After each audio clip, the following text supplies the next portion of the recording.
spend my life worrying about what God's plan is. I have to figure out what I want to do. Sometimes, of course, yes, but there's only so much I could absorb. There's only so much I could act on. So I have to figure out what my plan is. I have to figure out what I want to do. Could HaKadosh Baruch Hu change it? 1,000%, as He does all of the time. You got to start somewhere. All right, so we'll say good morning. Let's begin. Our shir this morning is dedicated by Milton and Melanie Gertner in honor of the yahrzeit of Melanie's father, Roderick Donald Givner, Daniel Ruvain, Ben Avram, Zichron Livracha. We hope that in the merit of our Talmud Torah, his neshama will have an aliyah in the family in Nechama. Shkoyach. Thank you for this kind of sponsorship. So let's begin. Beautiful daf ahead of us today, Tzadik Zayin 97, and we are picking up on Tzadik Vav Amud Beis 96b at the Mishnah. A lot to do today. So it says the Mishnah. Rabbi Tarfon Omer. Rabbi Tarfon says as follows: Bishul mitchilas haregel, yivashel bo kol haregel. So let's listen to this. So Rabbi Tarfon says something very interesting. Speaking about, we'll say, still the dinim of kalim, in which you go ahead and you cook sacrificial items. So Rabbi Tarfon says, if you use a kli at the beginning of a particular yom tov, beginning of a particular regel, so you can go ahead and cook in it, when I say cook in it, meaning keep your sacrificial items in it the entire Yom Tiv, and you don't have to do Marika and Shtifa until the end of Yom Tiv. So we'll say it's a very dramatic idea. So you use it the entire Yom Tiv, but yet Marika and Shtifa is only necessary at the end of the Yom Tiv. The Chacham say no, ad zman achila. So ultimately, again, Azman Achil Marika Shtifa. The Chum say no, you have to Marika and Shtifa at the end of the permitted window of consumption for each and every carbon that is put inside the Kli. Good. Marika sakos, Ushtifa kishtifa sakos. So we'll say now the Mishnah says, Marika is like the washing of a cup, and Shtifa is like the washing of a cup. We'll say now, what does that mean? Now, the way Rashi understands this is as follows: that Marika refers to cleaning the utensil on the inside, and shtifa ultimately again means the cleaning of the utensil on the outside. Mariko shtifa betzonein. Furthermore, the Mishnah says, we'll say this will be a hotly contested statement. Marika and shtifa, both processes are done with cold water. So it sounds like over here that the process of marika and shtifa is marika is cleaning of the inside of the utensil with cold water. Shtifa is the cleaning of the outside of the utensil with cold water. Top of Tzadik Zayin, hashipod va'askala magilin bechamin. So we'll say a shipud is a spit and a grate. Ultimately, again, you do hagala. You have to go ahead and purge with hot water. So what this sounds like is other kalim that have marika and shtifa, all you need to do is clean it inside, outside cold water. The shipud and the askala, apparently because they're used for actual cooking, therefore what? They require hagala prior to marika and shtifa. Good. Says the Gemara. Let's analyze this. My time with Rabbi Tarfon. So I'll say, so the first shaila, the first order of business over here is Rabbi Tarfon's statement. So remember again, Rabbi Tarfon made a very interesting statement that halacha l'maisa, when you go ahead and you use the kli for your different karbanos over the course of the regel, you use it once, when you only have to do marika and shtifa at the end of the Yom Tov. So you could reuse it, I will say, so you can imagine, you could be reusing it for a week, for multiple days, and you only have to do marika and shtifa at the end.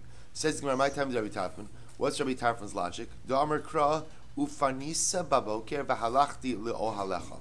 Supposed to listen to this. The pasuk says, you will get up, you will turn away in the morning and you'll go to your tent. Now this is by Pesach.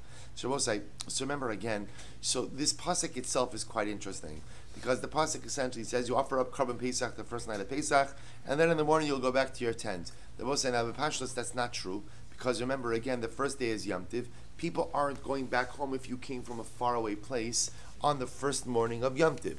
To which the Gemara says, now Rashi points out over here, Panisa Boker, Al Karchach Boker Shel Chol Ka'amar. The Kareli Boker Yishon. I will say with Pashtus, if the Torah is telling me, okay, great job, go home, what is it referring to? It's not actually referring to the first day of Yom Tiv. Instead, what it's referring to is what? The first day of Chalamayid. So why is this important? Hakasav Asa Lekulan Boker Echad. So Rabbi Tarfon's model is that apparently you see that the Torah has made the entire Yom Tiv into one entity. The fact that the Torah says the next morning you'll go ahead and you'll go home, but next morning doesn't mean next morning. Next morning actually means what? The second day of Yom Tiv. So Rabbi Tarfon from here explain.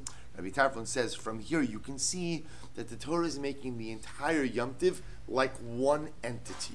So because of that, he holds that even if you use the same kli for multiple karbanos over the course of Yom Tiv, it only requires one marika and shtifa at the end of Yom Tiv. Doesn't require anything else.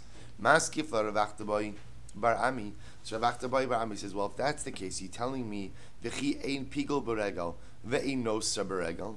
So using that logic, Rabbi saying that all of Yom Tiv is one entity, and therefore what?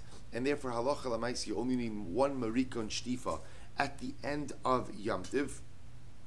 If that's the case, you're telling me then there's no pigel, there's no nosar. So we'll say what it sounds like Rabbi Tarfon is saying is that what? Yom Tiv is like one prolonged period of heter for sacrificial consumption. So no marika and shtifa until the end. So you're going to tell me that there's no pigel and no sar till the end as well. Maybe you'll say this is true. Yeah, that's what Rabbi Tarfon holds. Vatanya Rabbi Nassan Omer lo Omer Rabbi Tarfon ela zu bilvad. It's not true. Even Rabbi Tarfon holds that this is special and unique by marika and shtifa. It doesn't apply by pigel and no sar. Ella kid Rav Nachman Amar Rabbi Ravua. Amar Rabbi Ravua. Kol yom v'yom na'aseh giyul lechavera. So we'll say, listen to this. To which the Gemara reverses course a little bit. Rabbi Tarfon's logic, I will say, is not that what? It's not the pshat that for some reason, from a halachic perspective, there is no obligation of marika and shtifa, ultimately again until the end of Yom Tiv, but rather again, it reflects the view of Rabbi Nachman, who said in the name of Rabbi Baravua, who said that what? Each and every day, Rabbi Osai, becomes literally a kashering for its fellow, which means what? Since over the course of Yom Tiv, a person is consuming so many karbanos, so we'll say what often happened over the course of Yom Tiv? What often happened is you'd go ahead and you'd eat sacrificial meat in your kli one day, and then what? Then the next day you'd have more sacrificial meat in that kli, and then what essentially happens? Essentially, if you can imagine this for just a moment, let's say Sunday you go ahead and you eat sacrificial meat. Then Monday you eat sacrificial meat, and you're putting it in the same kli.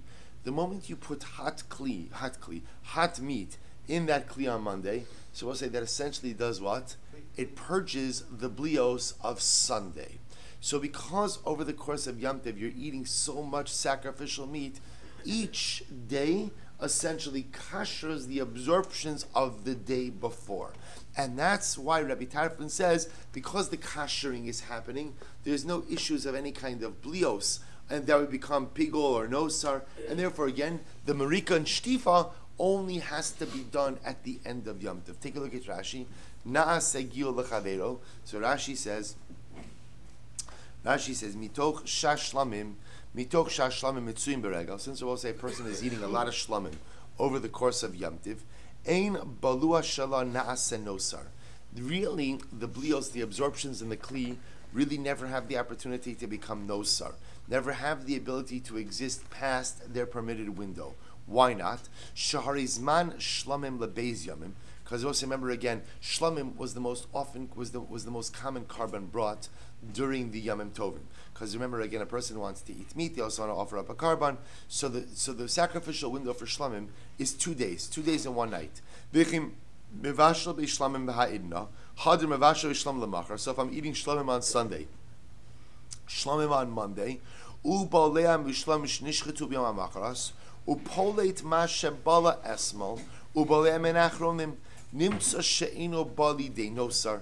So we'll say, listen to this. So therefore, and he says the same thing by chatos. Bin bala vashal chatos, zor levashal acharav shlamim bo bayom, upolit es achados uboles tasham. So we'll say, so bottom line, Rabbi Tarfon's logic is actually quite interesting. Rabbi Tarfon's logic has nothing to do with the fact that Yom Tov is one entity, therefore only one marika and shtifa. It's simpler. Rabbi Tarfon says you're eating a lot of meat over Yom Tiv. You're bringing a lot of karbanos over Yom Tiv. So more often than not, what ended up happening, what does Rabbi say? You ended up reusing the same kalim. And as long as you used the kli within the permitted window of the first use of the kli, so essentially you're constantly using the kli within the permitted window of the last carbon consumed in that kli, essentially again you're kashering that kli over and over and over. So because that kashering process is taking place, Therefore, what? Als a kashrus perspective, the kli is perfectly fine because it's constantly being kashered. The Merika and Shtifa, therefore, only needs to be done at the end of the yomtiv. That's Rabbi Tarfon Shita. Chachamim omrim azman achila. So let's remember again, the Chachamim hold a little bit differently. The Chacham say no, there's still a din of Merika and Shtifa again at the end of every permitted window of carbonic consumption. So my kamar. So we'll say, what are the Chacham saying? Amra Nacham Amra Baravua Mamtin La Adzman Achila V'Hadar Avid Le Marika Ushtifa. So we'll say the Chacham's opinion is at the end of the permitted window, or I should say at the end of the window of permitted consumption, you once again have to do Marika and Shtifa. Again, I will say they're not arguing in the Metzias ultimately of Rabbi Tarfon. Seems to be they're a bit more concerned about the Metzias. Rabbi Tarfon seems to feel quite confident that people are eating a lot of meat, and therefore you're always going to end up eating a second carbon still within the window of permitted consumption of the first. And therefore, in essence, you end up kashering that kli over and over. The Chachamim apparently are not as convinced, and therefore, halacha l'maisa, they require Marika and Shtifa at the end of every window of permitted consumption. So, minhanimili. So, from where do we know this? Amar Rabbi Yochanan, Mishum Abba Yosi ben Abba, Ksiv Umorak Vishotav. So we'll say the pasuk says by Marika and Shtifa, says Ukli Cheres Asher Tevashal Bo Yishaber, then Bekli Nechoshes Bushal Umorak Vishotav B'Mayos. Torah says you have to do Marika and Shtifa with water. Uksiv, and the pasuk says Kol Zachar B'Kohanim Ye'achal. And I will say the pasuk says that this is the very next pasuk. All male kohanim are permitted to go ahead and eat of the karbanos. So says the Gemara, ha-ketzad. So what's the case? Now look at Rashi. Ha-ketzad kilomar lama samchan akasav lamar shemamtin zman achilas. So we'll say, listen to this. So what the Gemara is really asking over here is what's the nature of the juxtaposition of these psukim? Why is it that the Torah juxtaposes the pasuk in Marika and Shtifa to the pasuk of kohanic consumption? Why are they next to each other? So watch this. Ha-ketzad mamtin la ad zman achila v'hadar avid le Marika and Shtifa. We'll say what it says is use the kli during the entire window of permitted consumption, but once the window of permitted consumption comes to an end, then what? Marika and Shtifa. So we'll say, so the juxtaposition says all the Chamta Kohanim are permitted to eat the carbon, fantastic. Once that window closes, time for Marika and Shtifa. So we'll say, so now here's what's interesting, is we've spent all of this time speaking about Marika and Shtifa. Now what are we going to do? We're going to discuss, by the way, what is Marika and Shtifa? Right? So again, remember, we've taken it for granted that there's this washing or cleaning of the kli. The problem, what we know is, now the Mishnah told us there's an inside and the outside. Marika is on the inside, Shtifa is on the outside. But what's the nature of this cleaning, of this washing? See, here we go. So Tan Rabbanan. The Mishnah said, Marika ka-marika sakos, ushtifa ka-shtifa sakos. Marika also is like the cleaning of the cup, Shtifa is like the cleaning of the cup. So also, by the way, Rashi pointed out, I glossed over this detail, but Rashi points out to the Mishnah that we have this concept of Marika by a kos, where by kos shel bracha. Right? They will say there's a concept ultimately again that by kos shel bracha, before you use it, you're supposed to go ahead and clean it out. So we'll say there's actually halacha l'maisa. So for example, before you use a kos by kiddush, or before you use a kos by benching, there's a concept ultimately of cleaning it out, and actually by even leaving a little bit of water inside of the kli. That's marika sakos. Shtifa sakos by kos shel bracha. So we have this concept in other areas of halach of cleaning out. So we'll say, but how does it work over here by the kli? So it says the Gemara, Tana Abanan, Marika ushtifa betzonin divrei Rebbe. Rebbe holds that Marika and Shtifa are done with cold water. Both, so we'll say, so meaning what? Marika is cleaning out of the inside of the kli with cold water, and Shtifa is the cleaning out of the outside of the kli with cold water. The Chum say no, Marika bechamin, Shtifa betzone. So this is actually really very interesting. The Chum say no, the Chum say Marika also refers to the process, it sounds like cleaning the entire kli with hot water, which sounds like what? Sounds like kashering hagala, right? And Shtifa will be the process of cleaning or washing, rinsing the entire kli with cold water. So also we've got Rebbe saying both are cold washings. Apparently one is on the inside, one is on the outside. Chachamim say no, first one is with hot water, second one is with cold water. So the Gemara says, here we go. My time, what's the Rabbanon's logic that the first washing is done with hot water? Very simple. Midi dahavi agiuli of the kochavim. So we'll say, the Rabbanon say, it's obvious. Why? Because the first one, we'll say, is effectively what? Kashering. Just like we saw the halachos of giuli of the kochavim, I will say that halacha l'maaseh, if you purchase or you get a utensil from a Gentile, you have to purge it, right? You have to go ahead and kasher it before you're able to use it. So I will say, the Rabbanon will say, remember what's happening over here. This is a kashering. I have an issue with the kli. What's the issue with the kli? It's been used for a carbon, therefore it has carbonic absorptions. Those carbonic absorptions are fine during the permitted window of the window of permitted consumption. But once that window closes, I now have a problem. Therefore, Chacham say I need to kasher the kli. I can only kasher ultimately again with hot water. The Rebbe Amar Lecha, Rebbe will say, no, Amar Lecha, Hagala lo Kami. Rebbe will say, this is amazing. Rebbe says, no, Chachamim, you're getting some stuff mixed up. Of course you have to do Hagala. Of course you have to go ahead and kasher the kli. Marika and Shtifa is the post Hagala process. In other words, you already had Hagala. You already had to kasher the kli. After you kasher the kli, then there is the process of Marika and Shtifa. Hagala kamina. Ki kamina Mariko Shtifa de basar Hagala. Wow. So we'll say this is really amazing. So what we have over here is that, interestingly enough, here's good news. Let's make shalom. What does everybody agree with? You need Hagala, right? What Rebbe is saying is there's Hagala, and then afterwards there is the process of Marika and Shtifa. What the Rabbanan are saying, no. Hagala is part of the process of Marika and Shtifa. Hagala is Marika. Hagala and Marika, bless you, are the same thing. So you do Hagala, Marika, and then after you do Hagala, Marika, then you do Shtifa, the rinsing in cold water. So we'll say, here's the issue. So we'll say the Rabbanan will disagree with Rebbe. What do they say? So remember again, Rebbe's logic is Umorak v'shotaf, we'll say, is separate from Hagala. V'Rabbanan, imkin lichtov kra, o morak, o shotaf. So we'll say, the Rabbanan say to Rebbe, I don't understand. If you're right, that both Marika and Shtifa are both washing in cold water, then why do you use different words? Why not just use the same word twice? And I would understand, obviously, if it's the same word twice, I understand one's for the inside of the kli, one's for the outside of the kli, but it's the same exact washing. So the Gemara says, Morok, my Morok v'shotav. So we'll say, why does the Torah dafka use two different words? Shmamina Marika b'chamen u'shtifa b'tzonin. Ultimately, again, the Rabbanan understand the use of two different words to teach me. Two different words means what Rabbi say? Two different processes. That morak must mean bechamin, hot water, shotaf with cold water. Shmamina marika bechamin, ushtifa betzonin. Ultimately, see from here that what? Marika must be done with hot water and shtifa must be done with cold water. The Rebbe, so what does Rebbe answer? Iksiv morak hava amina trei zimni. Iksiv morak hava amina trei zimni. Hava trei zimni morak. Trei zimni shotaf.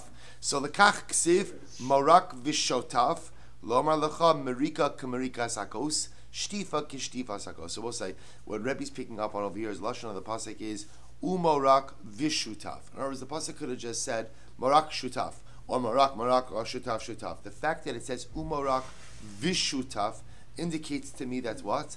That halacha l'maaseh, there are two different processes over here. What are the two different processes? Ultimately, again, kimerika sakos ukishtifa sakos. Coming to teach, I will say that's what? That one is referring to merika sakos, which is the washing of the outside with cold water. One is referring ultimately again to the washing of, I should say, reverse. Merika is the washing of the inside with cold water.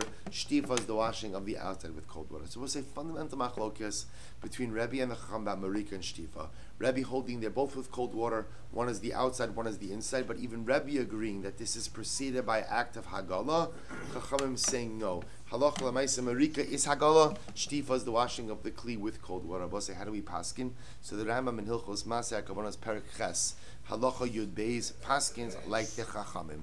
Merika bechamin ushtifa betzonin. Paskins like the Chacham that Merika will say means the washing with hot water, which is effectively Hagala. And Shtifa is the washing with cold water. So I'll say, so ultimately again, now it seems to be the one exception to this rule is as follows. Because remember again, the Gemara didn't talk about it, but if you remember again, the Mishnah did something very interesting. After the Mishnah said Marika and Shtifa, the Mishnah then said that the Shiput and the Askala require Hagala. So the Rambam here points out, and he says, "Vashiput va'askala magilim bechamin b'mayim chamim al gabi ha'esh va'achar kach madichon." So we'll say what's interesting as follows. We're not going to get into this now, but apparently, actual cooking utensils require a more intense hagala process than just the washing with hot water. So that's why the Mishnah singles out the shiput and the askala, which are actually cooking utensils that are treated a bit differently than, let's say, a kli into which hot carbonic food is placed. Well, again, we don't have to get into that right now. But we'll say, but bottom line, halacha l'maisa, is a paskin. Now we have a working definition. Marika is washing with hot water, also known as hagala. Shtifa is therefore afterwards the rinsing with cold water, the entire kli, like the chamocha. We'll say, by the way, something very important because we model this same thing today. Minhag Yisrael is that after we go ahead and we kasher utensils, what do we do with them? We dip it in cold water. So I'll say, so where does this come from? So ultimately, again, this is modeled after the Marika and Shtifa, ultimately by the Beis HaMikdash. So really quite amazing. Let me do questions after. Says the Mishnah. So the Gemara says this. Mishnah says as Bishal Bal Kadshe V'Chulin. So we'll say, here we go. Now we're continuing to go ahead and discuss the halachos concerning what you do with utensils in which karbanos were cooked or were prepared. Bishal Bal Kadshe V'Chulin. So we'll say this case is a little bit different. Let's say now I have in one kli kachim and chulin, right? Sacrificial items and regular items. Oh, kodshe kadashim and kachim kalim. So we'll say the idea is over here I have a mixture, kachim and chulin, or kodshe kadashim, kachim kalim. So we'll say what's the shaila? The shaila is what's the status of the mixture. Imish by menosein tam. We'll say if let's say the kachim kalim or the karbanos there's a great enough amount to infuse flavor. Harei kalim ne'achalin ki chamurin shebahen. So let's say, for example, I have a mixture of kachim and chulin. If the kachim are what we call no same tam, which means there's enough of it to infuse flavor into the chulin, then the entire mixture takes on the status of the kachim, and therefore the mixture is consumed in accordance with the chumras of kachim. Ve'enan tuna mariko shtifa. But we'll say, I'm sorry, so we'll say ultimately again the kalim, the unsanctified item will go ahead and be consumed in accordance with the strictures of the chamurin. Ve'enan tuna mariko shtifa. But both says we will discuss the kli does not require marika and shtifa.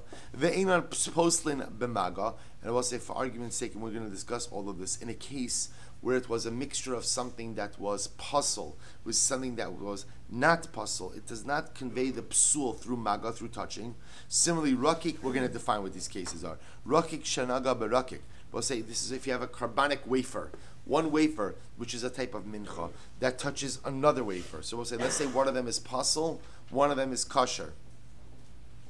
V'chaticha b'chaticha, or one piece of sacrificial meat, one piece which is valid, one piece which is invalid. So the Gemara says, "Rakik shagam rakik chaticha b'chaticha lo kol rakikin v'lo kol chatichos asurin." The entire wafer, neither the entire wafer nor the entire piece of meat becomes aser. Eino aser ela makom shebala. So we'll say this is a different halacha now. That when you have something invalid which touches something valid, so the invalid item does not totally passel the valid item. Rather, the only issue that comes about is what?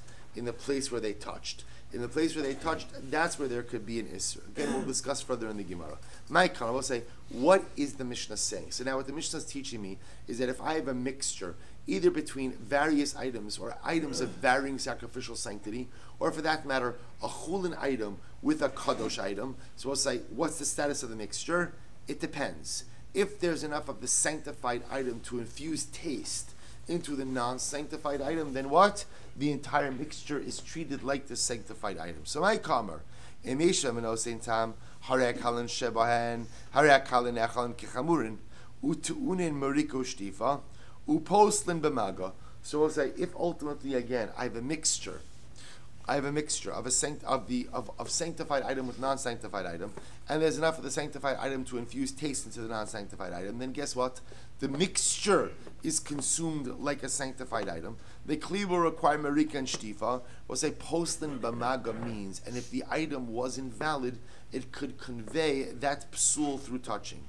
Ein by menosei tam. But however, again, if there's not enough to convey flavor, eina kalin ne'echalim kechamurin, then the items of lesser sanctity will not be consumed like the items of greater sanctity. Veintin murika shtifa, the kli doesn't require murika and shtifa. Vein poslin b'maga, nor does it passel through contact. To which the Gemara says, I don't understand. Nehi de kache kadashim lobo, kache kalim niboy. So I'll say, but the Gemara is asking on it as follows. The second case in Shabbos is where you have a mixture between kache kadashim and kachim kalim. So the Mishnah said that if there's not enough kache kadashim to go ahead and convey taste to the kachim kalim, then what? Then the mixture is not treated like kache kadashim, and you don't need marika and shtifa. But I don't understand. Even if the mixture is not like kache kadashim, but it's like kachim kalim, there's still a din of marika and shtifa by all karbanos. So what does that mean? So what does it mean? What does it mean when they say the kli doesn't require marika and shtifa? Kache kadashim.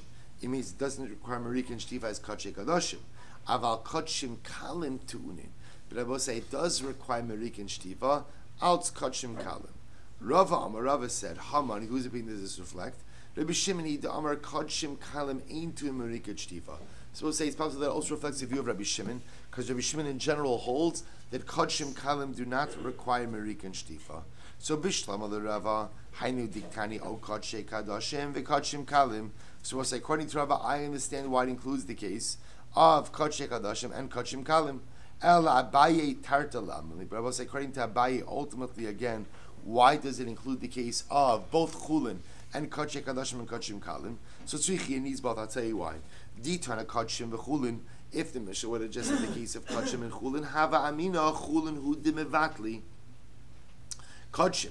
So I would have thought about say that ultimately again it's only in the case of chulin that kachim kadashim can mevatl it. The lav minayu that I will say either chulin could be chulin can be mevatel kachim can be mevatel chulin, because it's what we call a minshe be'eno mino, right? It's ultimately two dissimilar items. Aval kachim kadashim and kachim kalim ima lo. But in the case of, I will say, where you have both sacrificial items, just one happens to be kachim kadashim, one is kachim kalim, I would have thought that one can't really overpower the other. V'itana kachim kadashim v'kachim kalim, for just said the case of kachim kalim, have amina kachim hu da'alimi levatu lekachim. I would have thought that one kachim has the ability to overwhelm the other. V'chulin emalo, but maybe by chulin not. Therefore tzvicha. Therefore, I need both cases of where kachim kadashim get mixed together with chulin, and where kachim kadashim gets mixed together with kachim kalim. Rakik she'egiyah berakik. So we'll say, so what happens to shenaga berakik? Remember, the next case in the Mishnah will say is where I have one. Rakik is literally a wafer. It's your carbon mincha. Where I have one carbon mincha that's puzzle, which touches another carbon mincha. So what's the halacha? Tan Rabbanan. So we'll say, very good. What did the Mishnah say? If you have one rakik which touches another rakik, we'll say, then let's say one of the rikikim, one of the menachos is invalid. So you have an invalid mincha that touches a valid mincha. What's the halacha? The invalid mincha at most only invalidates what? The surface area, the point of contact of the kosher mincha. But it will not go ahead and invalidate the mincha in its entirety. Says the Gemara, Tan Rabbanan, Kol asher yiga. So we'll say the pasuk says anything that touches, Yochal afilu shelo bala. We'll say I might have thought that if a puzzle item touches a kosher item, so the puzzle item invalidates the kosher item in its entirety. Even though what? There's no bliya. Even though there's no absorption, nevertheless, I might have thought that contact invalidates in its entirety. Talmud lomar biv sara. Therefore, the pasuk says biv sara. That ultimately what? Ad amad beis, ad sheyivla biv sara. That ultimately, again, both saying an item only becomes puzzle in its entirety when the psul is absorbed into the meat, right, into the flesh of the kosher item. So we'll say, but by the way, this is actually very important, because what the Gemara now is beginning to teach us, so we'll say, is that you could have, I guess for lack of a better term, what we'll call is a surface psul.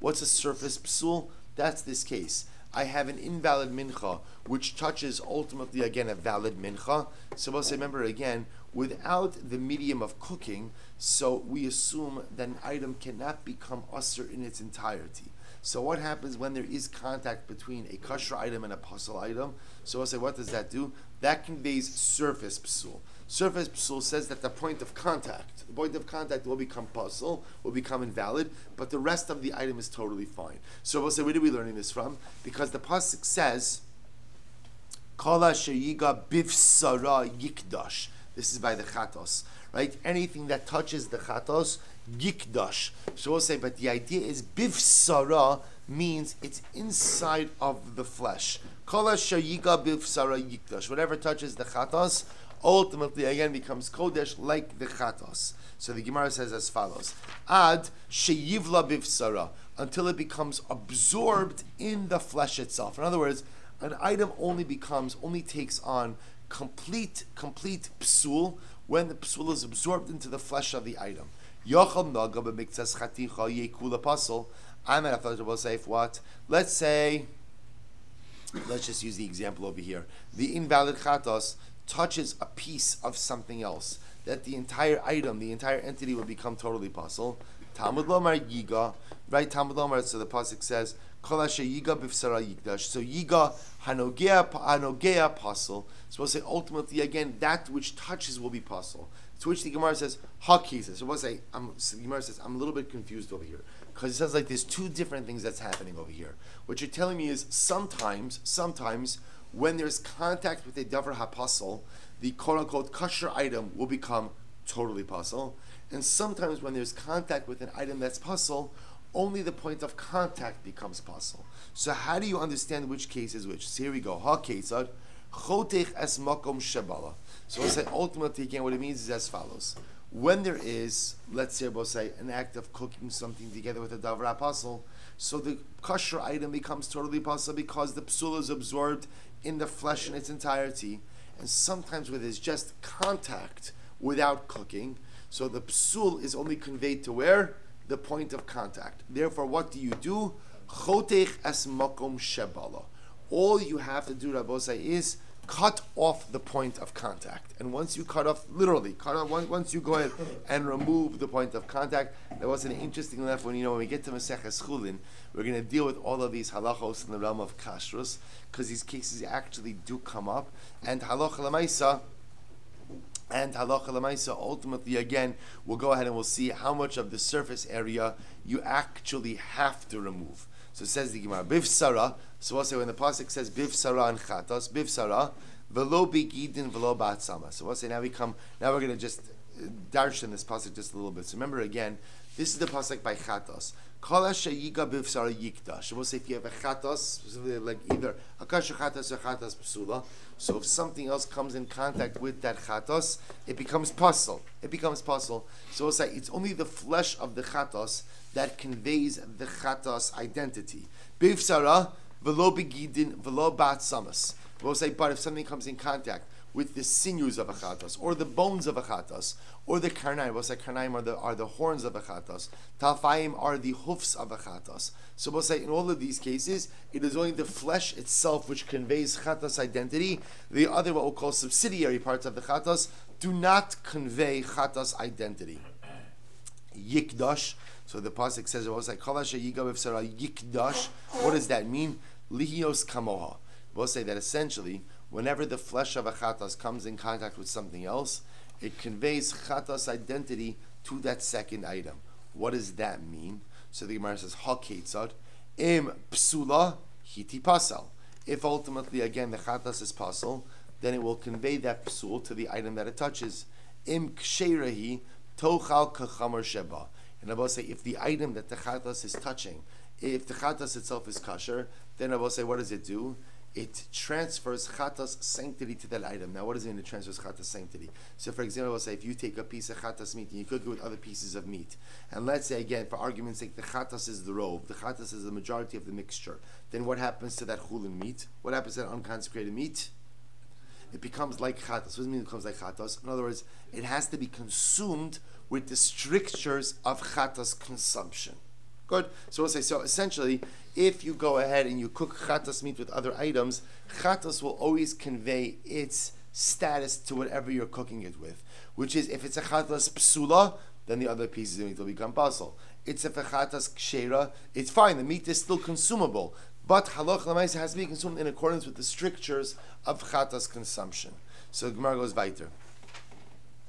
Amai. So we'll say this is actually very interesting. So why is that? So let's understand this. So what you're telling me is, so Rashi says, Amai tipasal mishum hai purta. So we'll say, so the Gemara just said that if you go ahead and you mix a chatas psula with other meat, so ultimately again the other meat can become possible. Why is that? Nei say, asay, vilitchi lo sase. So it's such a fascinating discussion. Let an asay, positive commandment, come, and trump a lo sase. What does that mean? Look at Rashi. Nei si asay, diva achlu osam dikshera. See, Rabosai, think about this for just a moment. So let's say I have different pieces of sacrificial meat, and they're getting mixed together. And I have chatas psula that now is mixed with other pieces of kosher sacrificial meat. So now we just said, Rabosai, that if the chatas has the majority, it has the ability to convey its identity of psula to the other pieces of sacrificial meat. But why? Why don't we say that there's an assay? We'll say there's an assay to consume proper, or not proper, we'll call it kosher sacrificial meat. There's an assay. Let that assay trump the lo sasay. What's the lo sasay? Rashi says, "V'litchi lo sasay." The lo socha the psula. So listen to this. So now, and I have this mixture of meat. I have two mitzvahs. I have an assay to consume kosher sacrificial meat, and a lo sasay not to consume non-kosher sacrificial meat. When I say non-kosher, we'll call pasul sacrificial meat. Why don't we say that the assay of consumption will go ahead and set aside the lo sasay, ultimately of non-consumption? To which the Gemara says, Amar Rava, Ein asay docha lo sasay sheba mikdash. What's this is amazing. Rava says, because even though in halacha we generally say, let an asay be docha lo sasay, and we're going to discuss this, normally we'll say, let the positive commandment come and set aside a prohibition. We do not say that when it comes to the Beis HaMikdash. But we'll say, where do we know that from? Watch this. Shenemar, ve'etzem lo sishburu bo. We'll say, the pasuk by Karam Pesach says, you're not allowed to break a bone of the Paschal lamb. You're not allowed to break a bone of the Karam Pesach. Now watch this. Rabbi Shimon Manasseh says, echad etzem sheyesh b'moach, ve'echad etzem she'in moach. We'll say that is true whether the bone has marrow or the bone doesn't have marrow. Now this is a big shayla. Amai, nesi asay, v'litcha lo sasay. So we'll say by Karam Pesach, I could say, an assay should come and set aside. Look, what's the assay? What's the assay? To eat the Karban Pesach. And we'll say, what does eating the Karban Pesach include? It includes the meat, and it includes the marrow and the bones as well. So let the assay of Karban Pesach consumption come and set aside the lo sasay, the prohibition of breaking the bones, and allow me to eat the marrow. Rather, what do you see? But we don't say that. You can't break a bone of the Karban Pesach, even though I want to eat the marrow. What do you see from here? Ella, Ein asay docha lo sasay sheba mikdash. So rather, what do you see from here? That when it comes to the Beis HaMikdash, we don't say that a positive commandment sets aside a prohibition. Ravashi says, I'm sorry, I lost the place here. Ravashi says, so the Gemara says, Yikdash asehu, ve'ein asay docha es lo sasay va'asay. So we'll say ultimately again, Ravashi says, no. In the case of chatas, where the pasuk says, Kol asher yiga b'vsara yikdash. So he actually says, Rabosai, that this chatas has an asay and a los asay. So even if you say ultimately again that asay is docha los asay in the mikdash, an asay will not be docha, an asay and a los asay together. And Ravashi is suggesting that by chatas, it's not just a los asay, but rather again it's an asay and a los asay. Good. Ashkechan chatas the miskadish bebalua. Shar kachim. So I'll say now, I understand that a chatas has the ability to convey its status through absorption. So if you cook chatas meat with other meat, and chatas, let's say, has the ability to infuse taste, I understand that the chatas will infuse its identity ultimately to other items. Where do I know that? By other sacrificial items. So I know chatas. Where do I know everything else? We'll say, here we go. This is giving me a little bit of a journey. Amr Shlomo Shlomo Lazar. Zos HaTorah, the Ola Ula Mincha Ula Chatos Ula Asham Ula Zevach Hashlamim. So we'll say, the pasuk says over here that this is the Torah for the Ola, the Mincha, the Chatas, the Asham, the Miluim, and the Zevach Hashlamim. So we'll say, as we're going to see, this pasuk is totally unnecessary. I don't need this pasuk. So obviously, if it's here to teach us a drasha. What's the drasha? Here we go. So the Ola, Ki Ola. So we'll say, Torah is coming to teach me that it's like an Ola. What does it mean like an Ola? Ma Ola tu'unakli, af kol tu'unakli. Just like an Ola requires a kli, a utensil, so too every other carbon requires a utensil as well. So the Gemara says, by the way, my kli, what kli are we talking about? Ilema mizrak. If you want to say, we'll say it's a bowl. They were talking about a bowl for Kabbalah, that when you shecht the ola, you have to have a bowl in order to receive the blood. So just like an ola needs a bowl, so too every other carbon needs a bowl. So the Gemara says, B'shamei tzibor namik siv behu, vayikach Moshe chatzi adam vayasam ba'aganos. So we'll say, again, I don't need to learn out the need for a bowl from this word ola in this pasuk, because you already learned that before. Where did I already learn it before? I learned it before, ultimately, again, by Har Sinai. By Har Sinai, they offered up olos, and the pasuk says that Moshe Rabbeinu received the blood in bowls. So I already know that a chatas requires a bowl. Ella disakin. Rather than say, what I say is ola. So we're going to see, by the way, what we're doing with this pasuk is we're going to learn out something unique from each word mentioned. So what do I learn from ola? I learned from ola that a karba needs a kli. Ola needs a kli. What kli are we talking about? It can't be bowls because I learned that already. What's the kli? Sakin. Right? Ultimately, again, that an ola requires a knife. Now, I will say, look at Rashi. Rashi's actually on Sadik Ches Amud Aleph for just a moment. Rashi says, Ela sakin l'shchita la'afuke tzur v'kana de kli sharis. I will say, watch this. You see, here's what I know. I know that I have to shecht an animal. But I will say, for shchita, you don't have to use a knife. For example, you could use a sharpened stone. You could use a sharpened reed. And that's enough. Yet, what the Torah is teaching us is that ola, requires a knife. It's not just enough to use a sharpened utensil. It has to be a knife. Why? Because I will say, apparently, again, a knife has the status of a kli sharis, and shchita has to be done with a kli sharis. So the Gemara says, that's what we're learning out from this word ola. That ola requires a knife. Va'ola gufa minala. We'll say, by the way, what's the source for saying that ola requires a knife? Here we go. But it's actually amazing. T'chsiv, va'yishlach Avram es yado, va'yikachas hama'acheles. Because we'll say the pasuk says Avram Avinu stretched out his hand and he took the knife. This is where he's about to shecht Yitzchak. V'hasam olahu d'chsiv. And Abba said we know that Avram Avinu was ready to shecht Yitzchak as an olah. D'chsiv va'yaleu liolah tachas beno. He offered it ready. He was ready to offer him up as an ola. Meaning, this is when he actually offers up the ayil. He offers up the ayil as an ola instead of his son. So therefore, from the word ola, I learned that what? That you require a kli. What kind of kli? Specifically a knife. And whatever applies by ola will also apply by other karbonos as well. So we'll say mincha. What I learned by mincha?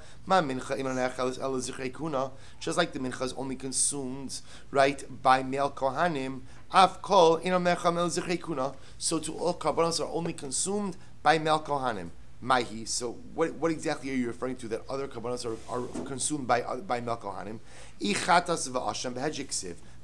Right? But if you're chatas and asham, it's explicitly stated there. Kol zachar b'kanim yachlanu v'shamit tzibor meribuye dikra asi. And if you want to say that it's shamit tzibor, we already learned that out from the additional piece in the pasuk, to which the Gemara says, meribuye dikra asi b'kodesh hakadoshim tachlanu kol zar yochel oso limeid al shamit tzibor she'ina nechan el zichrei kuna. But we learn out from that pasuk that what? That Shamit Tzibor ultimately again are only consumed by Zichrei Kuhuna. So we'll stop over here for today, but the Gemara is saying, so we're leaving off with a Shaila. In other words, from Mincha, we're learning out that Karbanos can only be consumed from by Zichrei Kuhuna. To which the Gemara says, what Karbanos are you talking about? If it's Chatas and Hashem, it's already stated explicitly. If it's Shamit Tzibor, we'll learn out from the Pasuk. So we'll pick up in Mirat Hashem with this limud tomorrow.